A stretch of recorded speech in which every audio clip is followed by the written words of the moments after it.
Hello beautiful people out there. I hope you are doing good. Welcome to my channel. I am Radhika and guys, this is the 6th episode of Quarantine and Mental Health. And today I will be collaborating with Angelie Kapoor, who is a leadership empowerment strategist. And yeah, Anjali, welcome to my channel. Thank you so much for collaborating, and I would love if you give a short introduction about yourself to my audience.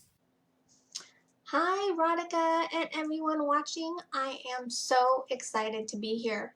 I just want to thank you so much for having me here and allowing me to be part of this with you. For those of you who don't know me, which I'm guessing is a lot of you, um, my name is Angelie Kapoor, and I am a leadership empowerment strategist. I work with people, mostly women, in accomplishing and achieving their career and leadership goals, and also creating some balance in their lives, balancing work and home life. So again, so excited to be here, and let's go ahead and get started. So, guys, today we are going to talk about the challenges which, especially the working people, the employees are facing during this uncertainty time, during this lockdown, during this quarantine, or whatever you want to say. So, yeah, we all are struggling in some or the other way. So, let's get into our discussion with Anjali Kapoor that what are the challenges which are faced by the employees, and if you want to suggest and recommend anything how to cope up with these challenges and how to fight up with them, so it would be great. So Anjali, over to you, and please give our insight about how to deal with it, how to cope up with it. So great, let's go ahead and hop on into our discussion, which is the challenges faced by employees during times of uncertainty, which is so relevant to the current times that we've been experiencing. So I first wanted to just go over a little bit what uncertainty is and what it does for us physically, emotionally, and mentally. So uncertainty is brought on by any type of change, no matter how big, how small.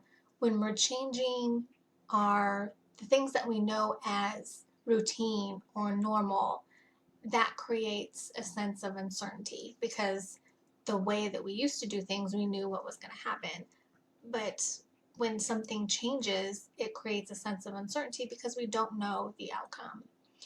Now, any change, no matter how big, no matter how small, it triggers stress. And that is because when we're stressed, our adrenal glands release the hormones um, needed, or not needed, but they release the hormones that cause us to be in fight or flight mode, which, if you think about it, is really interesting. So, the longer that you're stressed, the longer you're in fight or flight mode, which isn't good, right? It's just supposed to be like a momentary type of reaction. So essentially, we have been, if you think about it, the past few months during this global pandemic, we've been in constant fight or flight and really overworking our adrenal glands, which isn't good for us physically, emotionally, or mentally, if you think about it.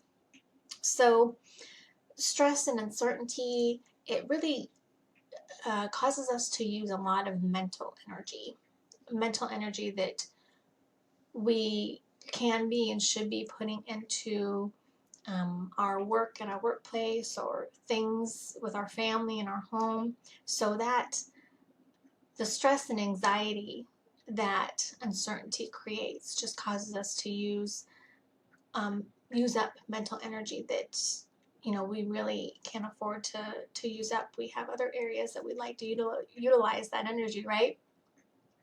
Now, this pandemic is in itself causing us stress because of its uncertainty, because of the different challenges that it creates for us. We're worried about getting sick. We're worried about preventing getting sick. Also, our schedules have been dramatically changed. A lot of people have become unemployed. A lot of people have had to learn how to drastically have had to drastically learn how to work remotely, which isn't meant to be a split second change. It's meant to be something that's planned and gradual. So that in itself just isn't easy to deal with. And of course, social distancing. We're all experiencing social distancing and quarantining, self quarantining, and that isn't how people are supposed to function. We're social creatures. So, having that added stress is a lot as well. And then when we talk in regards to businesses and the workplace, they have been put into a position of they're not sure of how to run or operate their business. Workplace leaders, they're wondering how are they supposed to lead during such times of uncertainty. They're again going from a work environment that they've been used to and they have figured out how to lead and operate in that environment, but now being tossed into a remote environment so abruptly and having to figure out how to do operations and communicate, motivate, and engage their staff that way. Definitely, hard and definitely stressful, if you ask me. Because I know from my experience when I was a leader and a manager in healthcare, um, your staff, as a leader, your staff really observes and picks up on your energy and your emotions, which is why emotional intelligence was huge when I was a manager and still is. Because emotional intelligence teaches us how to manage emotions, thoughts, our behaviors.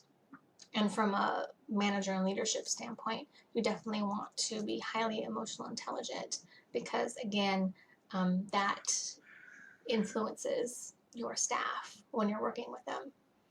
So when we look at our main topic, our main portion of discussion, of looking at the challenges that employees face mentally during uncertainty, we have to first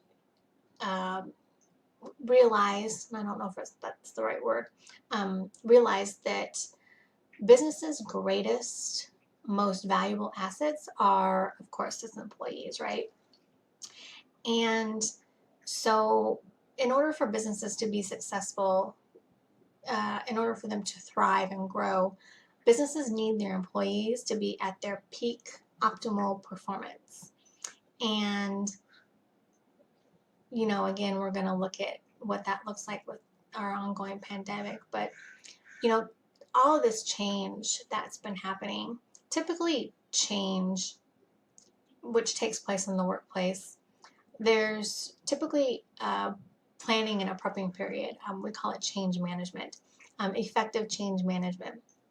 Again, when I was working in healthcare and I was a manager, process improvement and project management were some of my areas of expertise. And, when we were going to, at my company, when we were going to bring on some type of change, a change in process, a change in procedure, or just implementing any type of something that was going to create change in the workplace. It took months of, sometimes even years. I had a project that I worked on for 2.5 years, but it takes months and years to come up with an effective plan for the business as well as its employees, a plan that brings on change gradually in a healthy way and doesn't cause stress and anxiety for the staff. So that type of process when implementing changes is very important.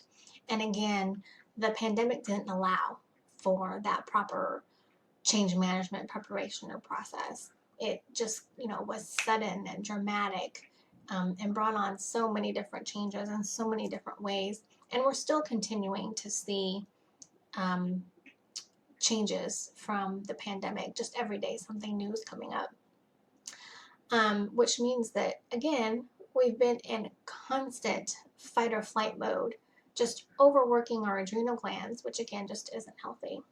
Now, typically, employees say that they're experiencing an amount of a certain amount of stress normally. This is, without us dealing with a global pandemic. And I looking at the Society of Human Resource Management's some of their data. In 2019, 94% of U.S. employees reported that they experience some type of work-related stress. Now, 40 million Americans also reported that they're coping with some form of anxiety. And globally, depression and anxiety disorders cost companies over $1 trillion annually because of lost production. Because, again, when an employee is dealing with something, their mental energy is going to that and they're less productive. So, again, normally employees are experiencing stress and anxiety. So, you can just imagine what happened when COVID hit and it was declared a global pandemic.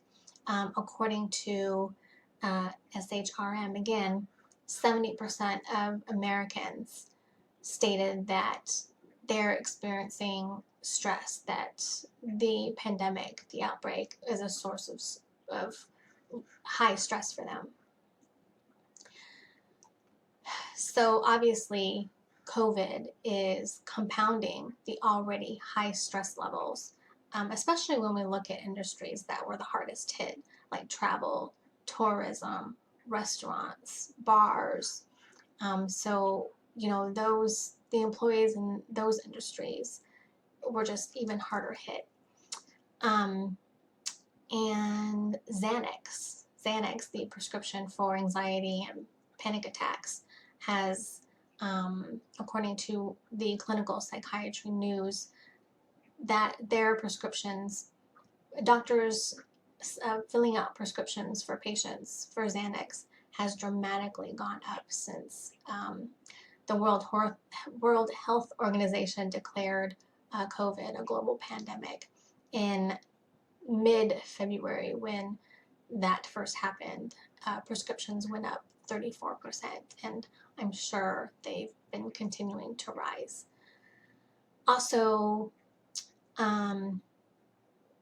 human resource departments reported that employees were coming to them concerned about their colleagues sneezing or coughing in the workplace. So, if you can picture the high anxiety that happened in the workplace when the pandemic happened, and also calls to employee assistance programs that companies provide to their employees went up 20%. Again, that was back in February, so we can only imagine what the increase has been since then, since the pandemic has lasted for so long.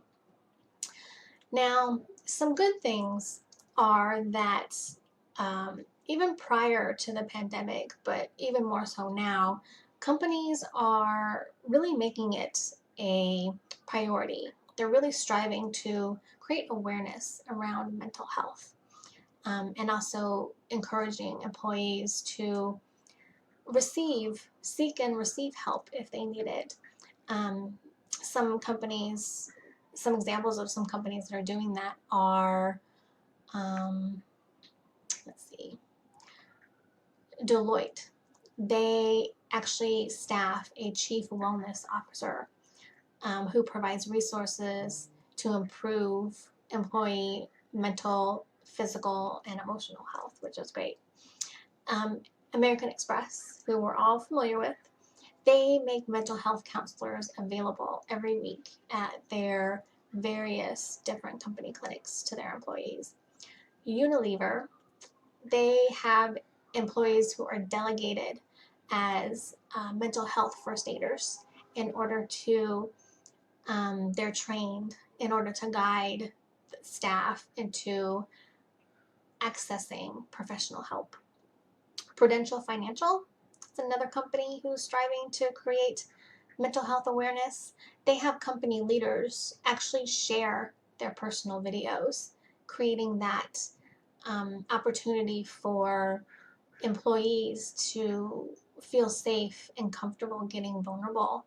In fact, that's really important because there was an American Psychiatric Association report that said that the comfortability of people being vulnerable regarding their mental health, 64% of millennials stated that they were comfortable, but only 32% of baby boomers um, reported that they were comfortable revealing and talking about and being vulnerable about their mental health. So it's huge that these companies are making these attempts to create that safe environment and that awareness. And then Netflix, we're all familiar with Netflix as well.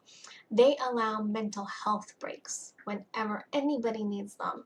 They've actually eliminated the 9 to 5 workday, and they provide unlimited time off, which is huge. Kudos to Netflix. So that is what I have for the discussion today. I hope that you have been able to take something away from this. So I'd like to go ahead and wrap this up, conclude this with some suggestions and recommendations that I have for dealing with change and stress in times of uncertainty.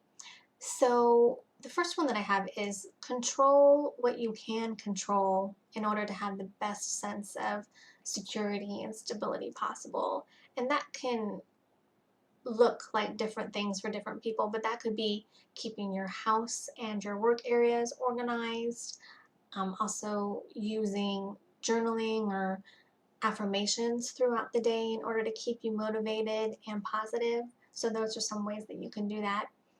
Also, be in the present. Be in the here and now, day by day. Don't dwell on the past or worry about the future because we can't do anything about them, right? The past has already happened and the future isn't here yet. We don't know what's going to happen. So, wasting that mental energy and causing yourself stress, it does you no good. So, try and practice being in the present, being in the here and now. Have a routine that creates calm, creates efficiency as well as productivity.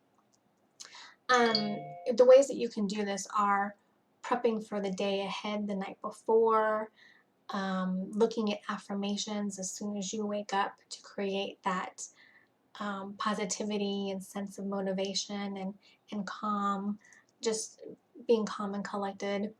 Also, this is a big one that I learned a while ago, is not checking your cell phone first thing in the morning, right when you wake up.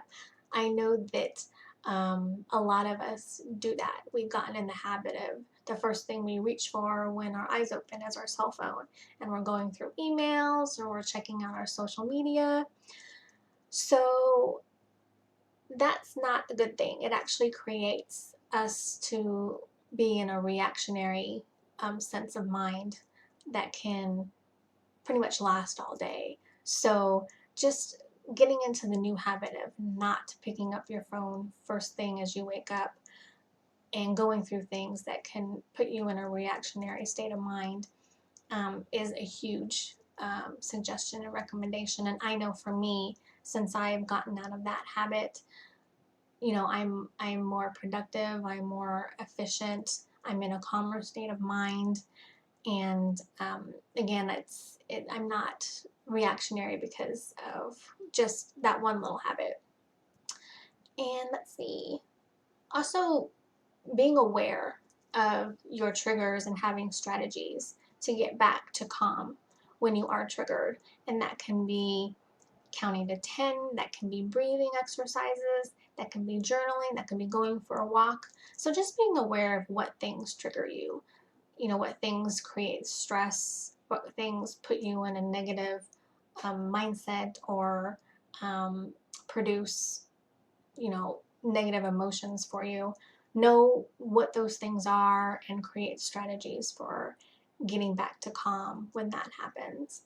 And in the workplace, when you're experiencing something physically, emotionally, or mentally that's going to negatively affect your performance at work, I highly suggest and recommend that you talk to your supervisor or your manager, and together you can come up with a plan, come up with strategies in order to help you during that time that you are experiencing what you're experiencing. So I hope that you have found this discussion helpful. Again, thank you so much for having me. I loved being here and discussing this with all of you. And please don't hesitate to reach out if you have any questions or concerns. Thank you again. Wow, I think these are some suggestions which I also personally think which are really very useful. And thank you so much, Anjali, for coming and joining me for this discussion. It was really very, very much insightful. Thank you for helping my audience as well. So I hope, guys, you like this video. If you like this video, give it a like, share, comment, and subscribe to my channel. And until we meet next time, as I always say, treat yourself good, cause why not? Bye guys, thanks for watching.